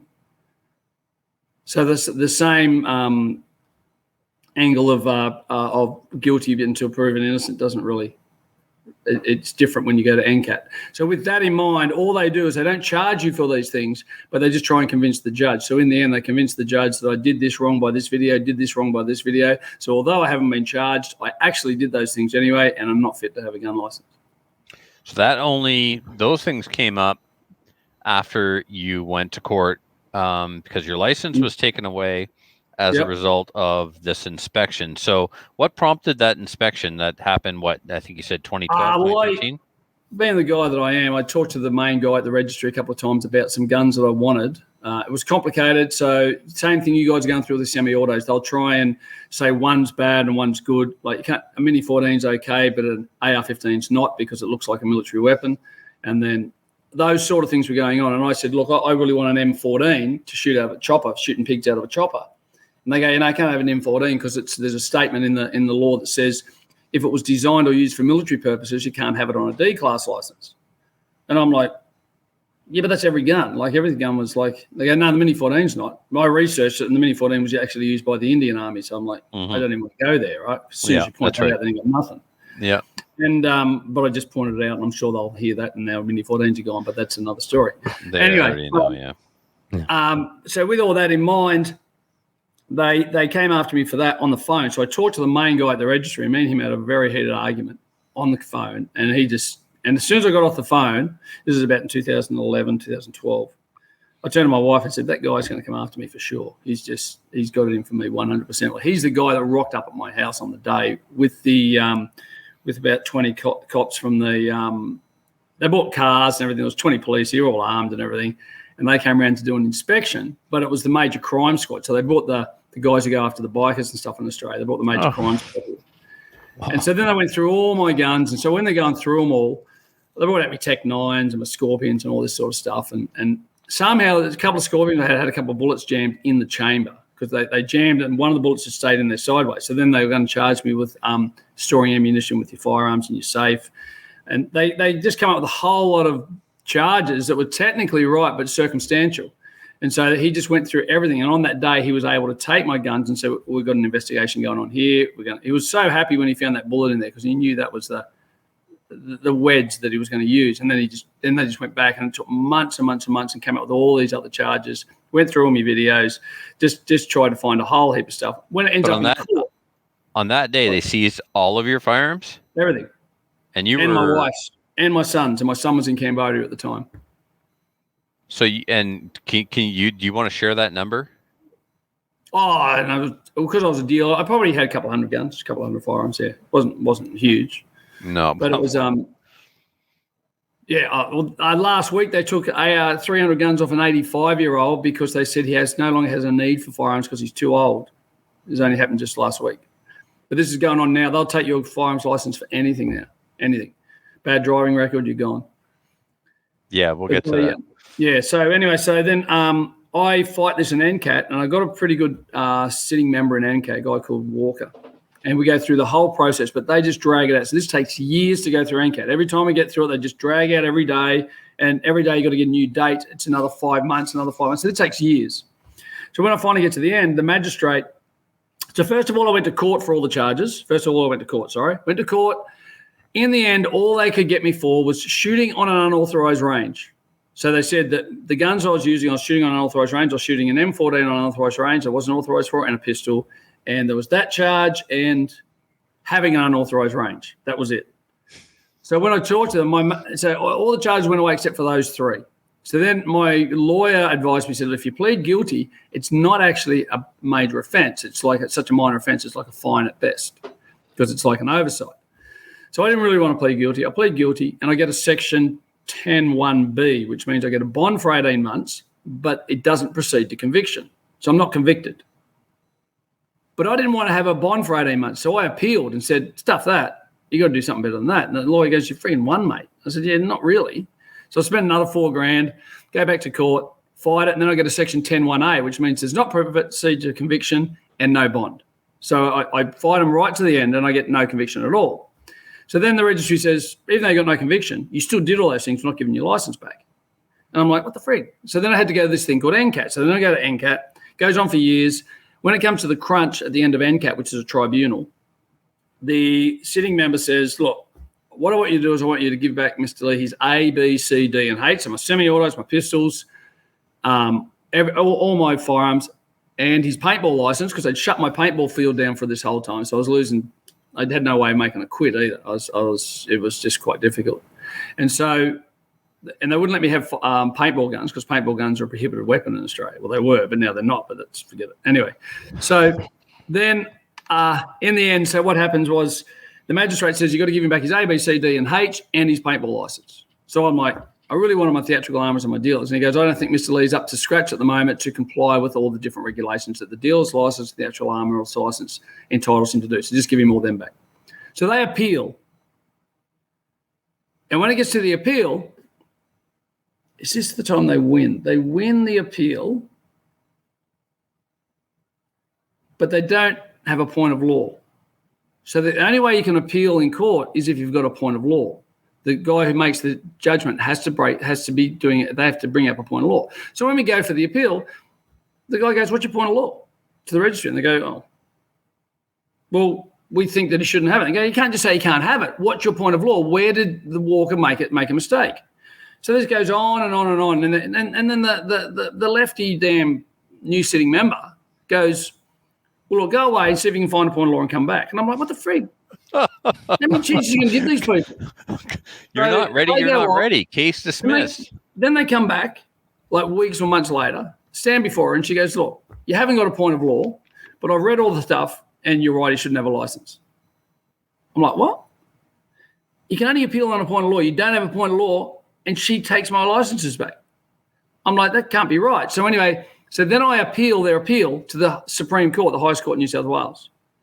And this cost me like another 120,000 to fight it all the way, because I've got to get a QC and a barrister and a lawyer. And I'm just like, they're just like bleeding me dry, right, these people. So I get all the way to the Supreme Court. When I get there, for whatever reason, the sprinklers, they have a storm, the sprinklers go off in the Supreme Court room. I just can't get a break, right? So the day that I've booked is gone because all the sprinklers in the whole place is wet. And then we lock it in for the following day, but only a real short term. So we walk in and the magistrate says, "So we don't get a chance to present our case." He goes, "Look, just leave all your paperwork there and I'll read through it." I'm like, "What the frig? I paid 120 grand for you to read a book? Like, what the frig? No, this isn't going to work." Anyway, so he goes away, takes 8 months. I don't hear anything. I ring up and complain and say, "Can you tell the Supreme Court judge to pull his finger out?" Which probably doesn't help, right? Mm-mm. So then he, within 2 weeks, rings back and goes, "Yeah, I'm not going to hear your case because you don't have a point of law." I'm like, my point of law is they didn't have a point of law, but I don't have a point of law. I'm just like, if I had hair, I'd tear it out. I'm like, what? Give me a break, right? But because I haven't got any charges, I can then reapply for my license and start the whole process again. So I do. I thought, stuff it. So then I reapply for my license, get back into NCAT, go all the way through NCAT, do it all again, get back to NCAT, still don't get it. So then I have to wait again, put my license in, go to NCAT. Finally, they said, "No, it hasn't been enough time in that one." Then this last NCAT one, they said, "Mr. Lee," and the registry brings up all the old things that have already been disproven. So it's not even legal what they're doing. They're bringing up all the old stuff like they're going to retry the cases, and it's already been disproven. And I'm like, you can't just keep bringing stuff up. And the magistrate said, "You can't do that." So the magistrate in the end says to him, "Okay, I agree with the registry. Mr. Lee, I disagree with the registry. Everything the registry's brought up is either too old, so I disregard everything they've said. Although Mr. Lee does have a bad driving record, so I'm not going to give him his gun license, because if he can't abide by gun laws, how can he? If he can't abide by driving rules, how can he abide by gun laws? So no, he's not going to have a license." So then he said, "But some time passes, Mr. Lee, and you don't get any more incidents. You can apply for your license again. You can apply for it any time, but you can get your license." So then I wait up until 4 months ago. I've got all my points back, so I haven't had a fine in 3 years. Put my application in, and I'm going to wait, but they'll drag it out because the applications here can take up to 18 months, so they'll drag it out. But after I told you that story yesterday, Trev, I went down the street, driving down, got pulled over for a breath test, and there was on my number plate, there was a little, my trailer plug was poking up a little bit, covering one of the letters. So he's going to fine me for obstructing a number plate, which I'll lose 3 points. So can I get some kind of coincidence? It seems really that convenient. one, no, 100%. No, I'd love to put a conspiracy theory on that thing. It was my own stupid fault. I went past him. It was on the other side of the road. I did a U-turn to go back to get something for a cow that's dying out in my paddock, but forget that. Did a U-turn, went around, went into the breath test myself. He didn't even know I was coming. And then I just pulled in there. He thought I looked suspicious. I got a black F-250. It does big wheels. It just serves you right for driving a Ford. You kind of have, mate. It's not a bad Ford. It cost me a fortune, but I do love it. How much do you love it now? Yeah, I still love the car. Not real keen on the copper as usual, but yeah. Oh yeah. I even pleaded with him. I even considered crying. I did. I would have. I pleaded with the guy. I'm like, "Mate, can you not do this?" And I explained. I said, "Can you turn your mic off?" Because they got a mic and a camera on all the cops here. Yeah. And I said, "Can you turn your mic off?" He goes, "No." And I said, "Oh, man, I just need to give me a break." And I said, "I've been fighting them." I told him my story. And I said, surely there's something I can do. And he goes, it seems to me like you're trying to bribe me. Oh, geez, you got a I go, man, I'm winner not there. trying to bribe you. Isn't it discretionary that you fine me? He goes, yeah. And I said, well, I'm asking for discretion not to fine me. I'm not asking for a freaking bribe. Like, what the hell? Yeah, you didn't offer him anything. Wait, did you say all this while you're on your knees? Pretty well. But you were praying. I understand. Oh, mate, always praying. Always Yeah. praying. Sometimes It I seems wonder to be if the Lord working hears me. real I well. try hard, though. Yeah. Oh, man. But I have a plan. I have Okay. a plan. All right. Well, I'm not going to say it here, but I have a plan. We'll see. okay. Well, listen, your tenacity and your stamina and your will to persevere is unmatched. Oh, Most people would have just thrown in the towel. I'll tell you one thing that makes it all worse, right? So in Australia, you'll love this. If you don't have a gun license, you cannot fire a firearm at all. You can't go out in the paddock and shoot with a mate who has a firearm. You can't do it. If I gave my gun to my wife who didn't have a license and she fired it, or you put it on YouTube, which happens regularly, people will put a thing on Facebook with their kids shooting one of their guns and they'll lose their gun license straight up. And there is people on Facebook and everything looking, the registry has people employed to do this. So in Australia, being the God-fearing man that I am, when this first happened, I made this ridiculous promise that I so regret to myself and to God. I said, look, Lord, tell you what I'm going to do. I'm not going to fire a gun in Australia until I get my gun license back, because I'm not going to make these stupid registry make me break the law. They go shake themselves sideways. I'm not doing it. So I make this promise to myself and to the Lord, and now I'm tied to it. And I'm so regretful because, not that I'd say this, because it would be easier to Wait, break you the mean law. period? You mean period? I haven't fired a gun in Australia for 8 years. In Australia, but if you come to Canada tomorrow, I'm fine. No. I still go to Cambodia. So okay. So I thought you for made instance, this promise to the Lord that you weren't going to fire a gun. Period. Oh no! I'm not that silly. Okay. I'm All right, silly, all right. but I'm not that silly. Okay, good. All right. I have some regrets in my life, but no, none that many. Okay. So anyway, with the Cambodia thing, because I had so many fans on YouTube with the Cambodia video, me and my son decided to put a video on YouTube and say, look, we're going to do a tour to Cambodia if you want to come and see how we made the I Like Guns video.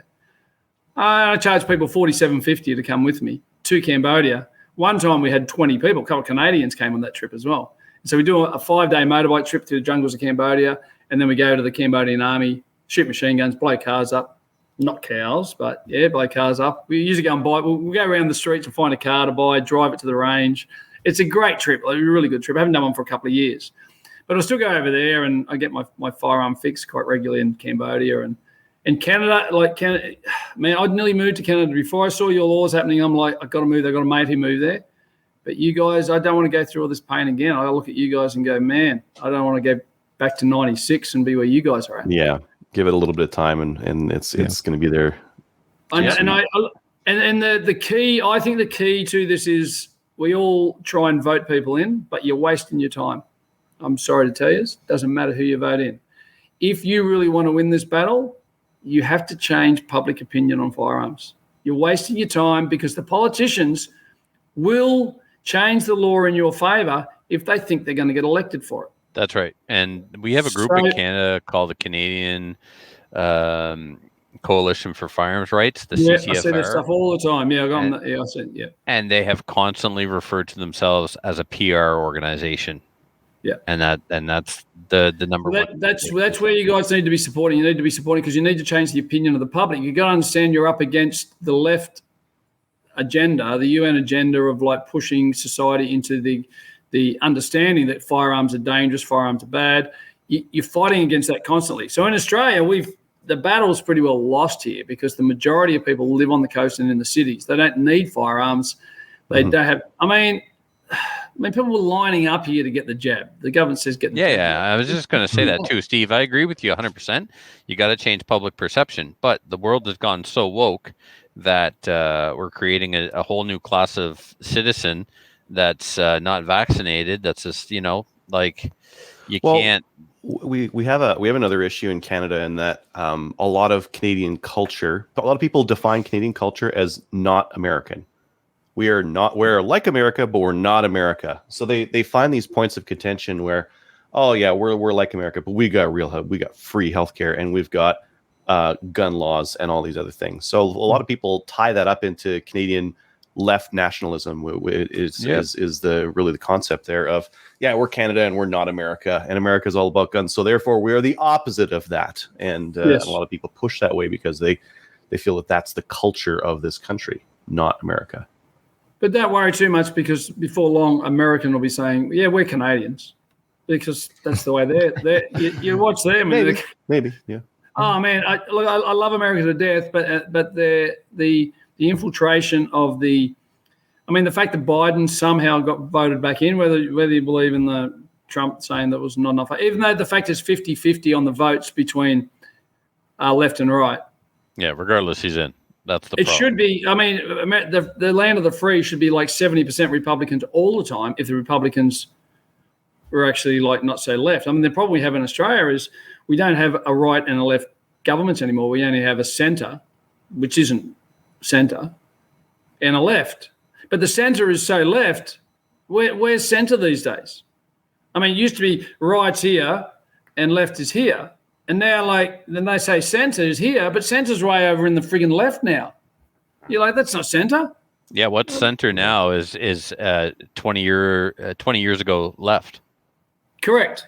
Yeah. And in even all the new guys coming up, I don't even go on Facebook with gun people on that, because they just argue about, the laws aren't so bad, and then I'm going, do you guys not see where we were and where we are? That's this. They're born into this new level. That's right. They're 30 years old, and they weren't there when we were out shooting pigs with semi-autos and having fantastic times with guns and not killing anybody. Motorbiking with an SKS, shooting pigs. Fantastic, man. That's another good one. So, Steve, what can you share with us about what's next for you? On the gun front? Sure. I've put in my application, so these guys won't give me a gun license anyway. So I'll be back in court anyway, but I have a few plans on the angle. The fact of the matter is someone needs to fight someone in the court, and a lot of these things at the registry have got away with, if you've got a bad driving record, you can't have a gun license. What happens is they win that at NCAT. Now, NCAT's the lowest court. So all you need to do is take it to a higher court than NCAT, and whatever precedent is set in NCAT is then overridden by the next highest court. That's why people end up in the highest court in the country, because it overrides every other court. So NCAT's the lowest of the courts. So most of the stuff that the registry has passed is in the lowest court system. And then people got no fight in them. These guys are very good at wearing you down. They just wear you down till you got no money left, you got no go left. It's just not worth the hassle. And I'm there. Some days I'm there. Then other days I wake up in the morning, I've got a bit of a spring in my step, and I'm like, I'll take them on again today. And then some guy will pull me over and charge me for having my license plate with a little thing on it, and I'm like, come on, man, give me a break. Yeah, and stuff like that will take the wind out of your crying sails. less on the ground, pleading with the guy. Please, Mr. Police Officer. Well, hopefully this little visit from Canada will help put some spring back in your step, because you're not forgotten. We know you're out there. We know you're still fighting. And thanks, mate. Is there anything I didn't bring up or ask that you want to cover before we? Not really. The only thing I would say for you guys is I've been watching what's going on in Canada, and you guys, I don't want to bring you down or anything, but man, you're in a world of trouble, mate. You got to. I don't know the answer, because here I am without a gun license. So how can I give you any advice? But the thing is, these guys, if you can, when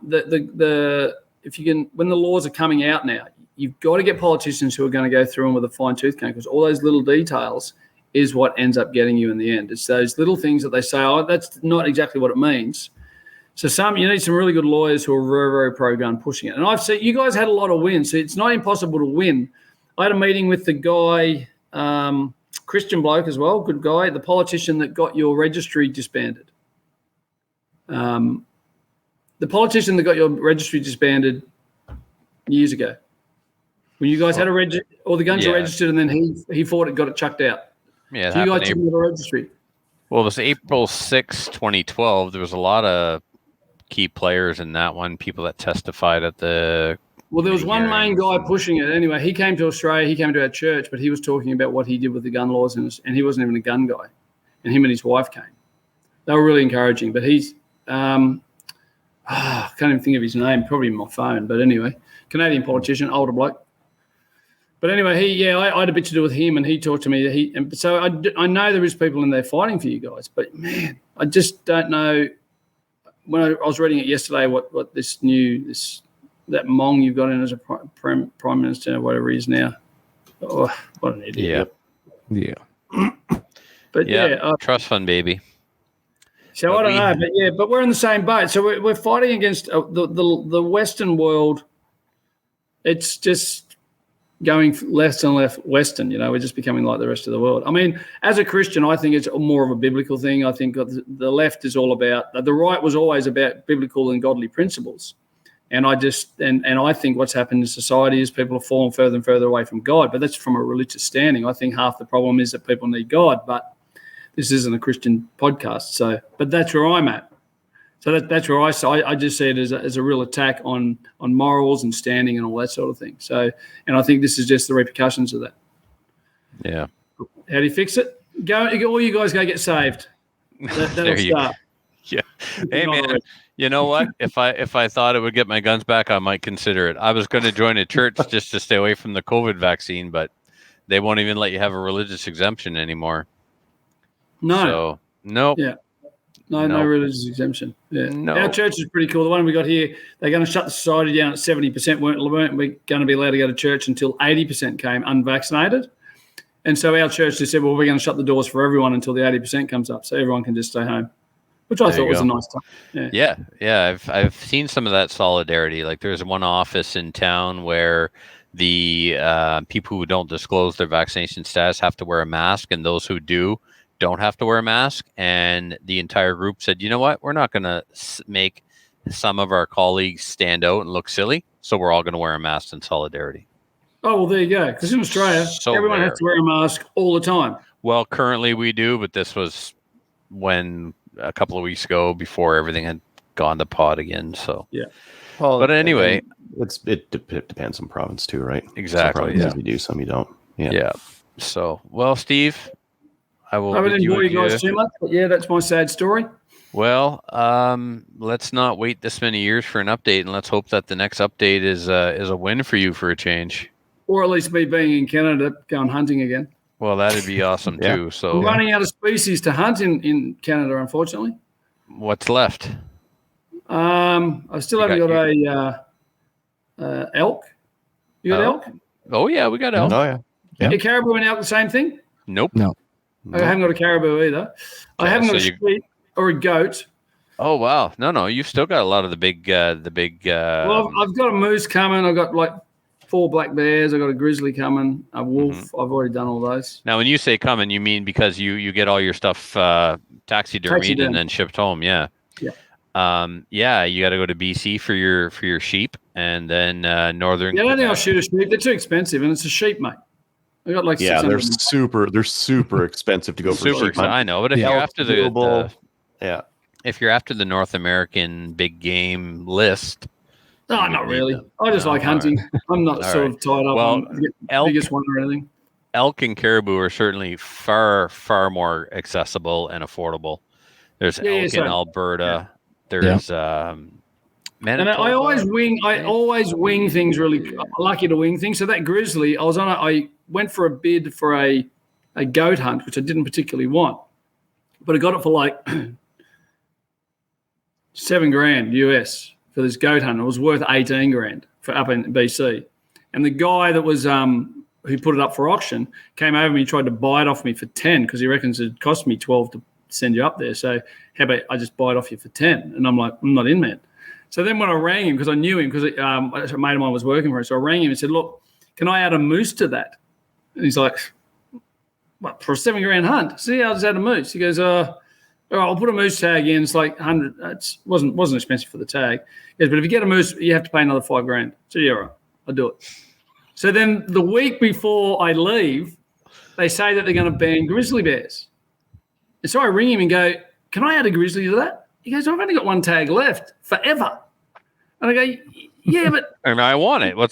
and he said it's right near the end of the season. You probably won't see a grizzly. It's unlikely. So I'm going up the Spatsizi up in BC there. I'm flying in and land on the lake. Oh, we had to ride horses in, land on the lake, and then we ride on horses. Anyway, so he goes, look, it's $1,200 for the tag. Pay for the tag. If you happen to see one, you can shoot it. No problem. So I shot the last grizzly in BC. So it was a week before the ban, and so I go up there and I go with my mate.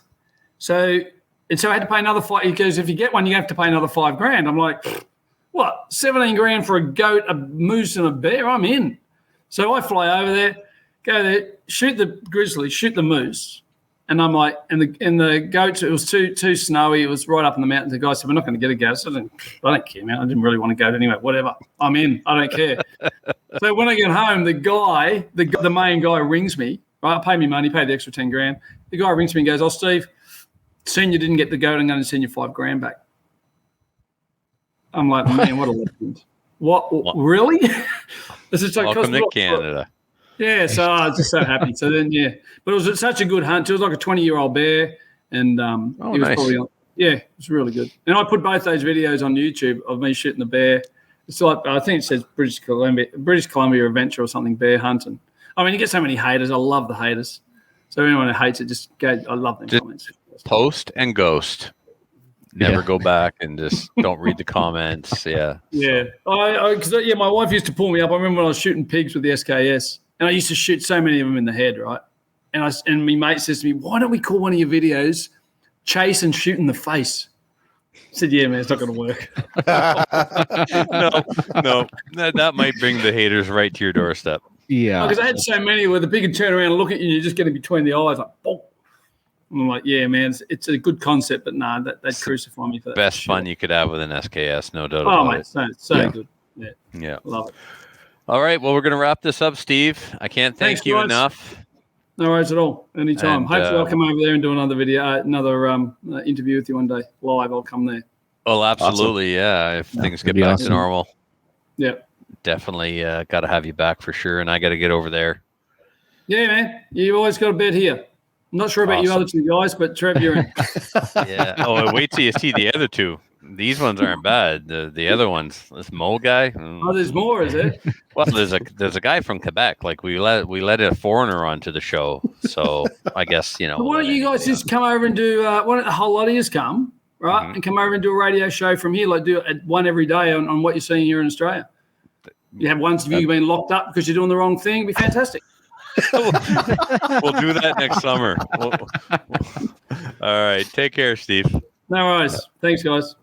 Thanks, Steve. And for everyone watching tonight, we don't have a main topic. We are going to be recording that Saturday afternoon, evening, depending on where you live. Do we want to let them in on who's going to be? Are we doing it live or not? Yeah, that should be the first question. It's live? Okay. Yeah, it's going to be live. live. We're not going to tell them to come Saturday and find out. I want to tell them because they're all going to want to tune in and watch. Yeah, so there you go. Can I give hints? They're going to want to come on, so I want to buy a gun.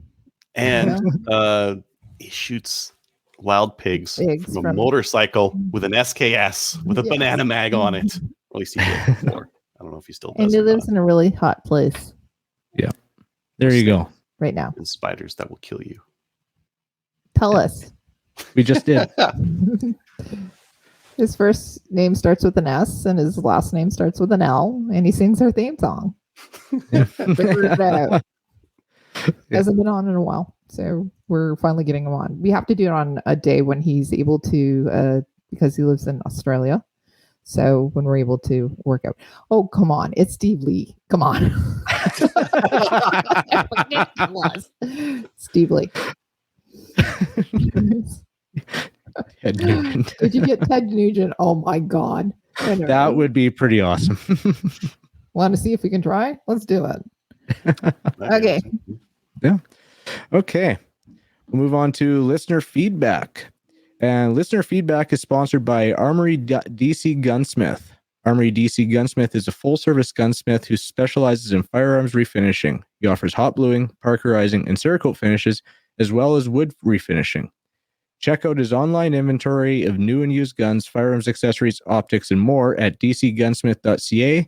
You can check him out on Facebook and Instagram as well. Oh, so there's no feedback, by the way, or emails. No. But I did want to let you know that the scope that I ordered from him came in quick time, and it was awesome. Just have to say, the service from Denny is impeccable. So go and check out his stuff. And if you're trying to find something, he might actually have it compared to other retailers who don't. Supposing we raffle off a Dremel to raise money, that this Dremel is signed. Do the listeners want a cordless or corded Dremel? Please let us know in the comments. I would go cordless. I love the idea of cordless. Totally go cordless. Yes. Because you can until you go to do something and your battery's dead. But if you have a bench or a workshop set up, well, you got to go corded because you got the power, you got the permanent setup, no charging. Cords get in the way though. They do. Yeah. If you're trying to get into spots underneath and upside down. No, they have this like little extender thing on them that's like super small, like a big Sharpie, basically the size of it, so you can really get that in some weird spots. Yeah. But I'd go grab mine, but I'm not going to right now. It's a gun show, not a Dremel show. We already established that to be a gun owner, you need to own a Dremel. Again, I don't have one. Not yet. Not yet. Okay, so we've been pretty much keeping up. The Facebook has pretty much been more or less talking amongst themselves for a lot of it, but nothing new from Patreon, Instagram, no Facebook reviews. But if you would like to email the show, give us a review, anything, you can send a review to slamfireradio@gmail.com. And or on I feel Facebook. like this is old. We don't have a new Patreon. No. I think that was Matt was a while ago. That was I put in last week. A couple weeks, I think. Oh, so you know what? Hey, you just give Matt O another shout out. Yep. Matt O. Sweet. Yeah, he's our latest Patreon. So thank you, Matt O, for your $5 pledge. And Patreon supporters should have received their patches in the mail. If you haven't received it within a month, or send us an email or give it a little bit more time because Adriel is packed up trying to sell and move. I don't know if I mailed Matt's or not. Yeah. But month and a half. Just send a reminder with your address, whatnot. And if you want to become a Patreon, you can go onto Patreon and search up Slamfire Radio and choose how much you want to pledge. Get on to shout outs. Adriel, you got any shout outs? Nope, I didn't do very much this week. I do. I have nothing in here, but yes, I do. See, I just typed yes. Okay, Kelly, do you have any shout outs? So I wanted to give Ari and Kelly a huge shout out for the match, the level 2 match that was 2 weeks ago. They did a great job with it. And again, as I said, Kelly makes food for everybody and it's amazing. So shout out for that. And I wanted to give a shout out to Russ and Greg, as well as Richard Stevenson for their hard work this past weekend at the Project Maple Seed events that were happening at Kremlin. And again, to Rick Woods and also Kremlin Sportsman Association for allowing us to come there and having a great set of events, and the Canadian University Shooting Federation for supporting us as well so that we could have a Ccfr event. Yeah, and I think that's about it. And everybody who wants to buy me a Dremel, apparently, or fundraise for Dremels, but we're giving away Dremels. I don't know what we're doing anymore with Dremels. We're having a fundraiser, correct, for a Dremel? And Dremel fundraiser, yep. But it's for the Ccfr. It's not for the Kelly. That's correct. Yeah. Correct. Okay. And everybody who wants to do that as well. Yeah. Thanks. And before I get into mine, Richard Lee just said if we raffle a Dremel, let him know what it costs, and he'll match the price with a donation to the Ccfr. Oh, that's so nice. Cool. Thanks for doing that. So I got a couple. Want to thank Steve for once again putting on an awesome team match, keeping 3-gun going in Northern Alberta. And thank you to all the stage designers from the weekend. That team match is very unique, where pretty much every stage is designed by someone else from all over. And thank you for DJ for being an awesome teammate once again. And with that, we're going to sign off. So go check us out on Gun Owners of Canada. Give us a like on Facebook and give us a review on Facebook. Join the CCFR, and we'll see you next week. No, we'll see you Saturday. Or, yeah, Saturday, I guess. Saturday. Yeah. Come and Yeah. join us so that you can see Steve Lee and chat with him. But we'll also have maybe the Fur-Latte on as well. Mm-hmm. He better be on. Better not back out. Since it's See everyone. Night. See everybody.